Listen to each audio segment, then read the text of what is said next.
Oi, gente. Então, como eu havia dito, nesta aula nós falaremos sobre o consumo de energia elétrica, né? Como é que é calculado esse consumo.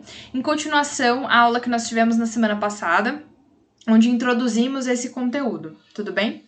Bom, então assim, qual que é a relação entre a potência e o gasto energético do aparelho? Como a gente viu, a potência dos aparelhos, ela pode ser diferente, né? Até para um mesmo aparelho, eu posso, de diferentes marcas, ou até mesmo de diferentes modelos da mesma marca, eu posso ter essa variação, né, da potência dependendo do fabricante, etc. Né? Então, se eu pensar, por exemplo, naquele exemplo que eu dei para vocês na semana passada, do secador de cabelo, existem secadores da mesma marca que têm potências diferentes, né? Então, eles acabam demandando uma quantidade de energia diferente, tudo bem? Então, se eu pensar, analisar o aparelho em si, quanto maior a potência dele, mais forte esse aparelho é, tá? Então, se a gente pensar no eletrodoméstico, caso da geladeira, né? A gente tem uma potência elétrica das unidades que são comercializadas. Então, entre 250 a 500 watts, o ferro de 900 a 1.500 watts, o chuveiro de 2.000 a 7.500 watts, o televisor de 70 a 400 watts. Então, a gente tem uma variação muito grande dependendo do produto em si, né? E da marca que a gente está falando, tá? Bom, em todas as residências, nós temos um medidor de energia elétrica, né? O que a gente chama de relógio de luz, tá? Se for pensar num prédio, por exemplo, esse relógio de luz ele está concentrado, todos eles, né? Em um mesmo local. E numa residência, a gente tem lá os relógios de luz, cada residência com o seu relógio separado, tá? Esse relógio, ele registra o consumo de energia elétrica dos moradores naquele mês, tá? Então, ele tem que ser feita a leitura desse relógio para saber realmente qual é quantos quilowatt-hora foram consumidos durante esse mês. E aí, dependendo do preço do quilowatt-hora, a gente multiplica quantos quilowatt-horas foram utilizados pelaquela família naquele mês pelo preço do quilowatt-hora, tá? E isso dá a conta de luz da pessoa. A gente chama de conta de luz, né? Mas a gente sabe que não é só luz, é conta de energia elétrica, né? Mas é popularmente chamado de conta de luz. Esse registro, né? Ele é medido, né, a cada 30 dias e a conta final é expressa em quilowatt-hora. O quilowatt nada mais é do que 1.000 watts. Então, a gente falou que a potência dos aparelhos ela é dada em watts, tá? E o quilowatt nada mais é do que 1.000 watts. Então, se em casa gastamos 30 quilowatts-hora, na verdade, a gente gastou 30.000 watts, tudo bem? Sendo assim, quanto maior o consumo de quilowatt, maior será o preço pago na conta ao final do mês. Bom, eu peguei esse exemplo da apostila de vocês, tá? Então, se vocês quiserem acompanhar comigo, aqui a gente tem uma conta de luz, né? E aí, aqui tá o consumo dessa conta de luz, né? Então, nós temos 150 quilowatts-hora, né? Que foram utilizados naquele mês, tudo bem? Então, ao total, né, se cada quilowatt-hora custa 0,72 centavos, essa pessoa vai pagar um valor de uma conta de R$ 108,30, tudo bem? Aqui é a mesma coisa, ó, essa pessoa usou 80 kWh por mês.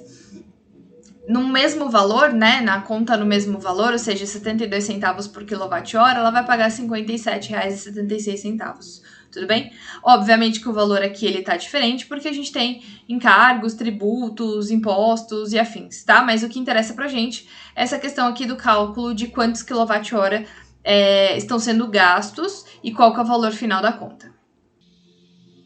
Bom, então como é que a gente faz esse cálculo, tá? Para saber se determinado eletrodoméstico ele está gerando um aumento na conta de luz, né, na conta de energia elétrica, basta a gente calcular o consumo em quilowatt-hora e para isso, como é que a gente faz o cálculo? O cálculo do quilowatt-hora ele é dado pela potência do aparelho vezes quantas horas você utilizou esse aparelho, né, utiliza por dia, vezes 30 dias, tudo bem? Tudo isso dividido por 1.000.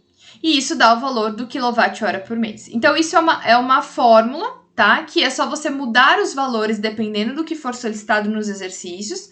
E aí você chega ao valor final da quantidade de quilowatt-hora que foi gasto no mês, tá?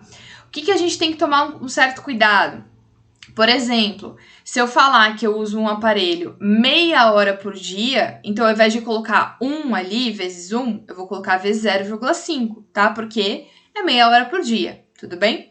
Então eu tenho que tomar um certo cuidado aí com a informação que é dada no exercício, tá bom?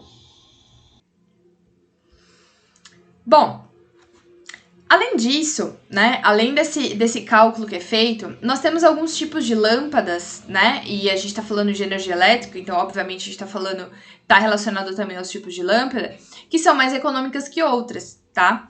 Então, será que a gente sabe, a gente tem conhecimento que existem diversos tipos de lâmpadas? Então, assim, as lâmpadas incandescentes, elas foram as primeiras a surgir. É aquelas lâmpadas mais comuns que normalmente tem uma tonalidade de uma luz mais amarelada, tá? Elas possuem um filamento metálico no seu interior, então dentro delas tem um filamento metálico. Ao fazer passar a corrente por esse filamento, ela se ilumina, produz calor. Então é uma lâmpada que ela fica muito quente, tá? Se você encostar nela depois de muito tempo que ela tá ligada, ela tá muito quente. Desde 2016, as lâmpadas incandescentes, elas saíram de circulação. Isso vale para importação, ou seja, elas não são mais importadas, né? Não são trazidas para o Brasil. E isso também vale para comercialização desse tipo de lâmpada. O objetivo era incrementar o comércio dos modelos mais eficientes que gastam menos energia e, em compensação, iluminam mais. Ou seja, eu tenho um total custo-benefício retirando essas lâmpadas de circulação e trocando elas por modelos mais eficientes. Tudo bem? Então, por exemplo, segundo a ONU, a substituição das lâmpadas incandescentes, elas geram uma economia substancial comparada com as fluorescentes ou as lâmpadas de LED, tá? Então, aqui, ó, lâmpada incandescente, o consumo dela é alto, tá? A gente tem as halógenas aqui também, que é um outro exemplo. As fluorescentes e as lâmpadas de LED, tá? Então, o consumo das de LED, elas são muito baixo, ou seja, acaba compensando muito. A vida útil, tá? A gente tem em horas, 1.000 horas, 2.000, 6.000, 25.000 horas, ou seja, a lâmpada de LED dura muito mais, tá? Eficiência, né? Então, eu tenho aqui 100 watts de potência, 75 watts, 20 watts e 20 watts também, tá? Eficiência luminosa, né, no caso. Quantidade de luz propagada, tá? Então, a gente tem uma variação aqui na quantidade de luminosidade. Muitas vezes, essa aqui pode parecer talvez até um pouco mais eficiente, mas ao final das contas, pelo tempo de utilização e o gasto energético, acaba que as lâmpadas de LED, elas são a melhor opção mesmo, tudo bem? Respondam as perguntas aqui embaixo, e no próximo vídeo eu vou trazer alguns exercícios para a gente poder treinar um pouquinho essa questão do cálculo de consumo de energia elétrica.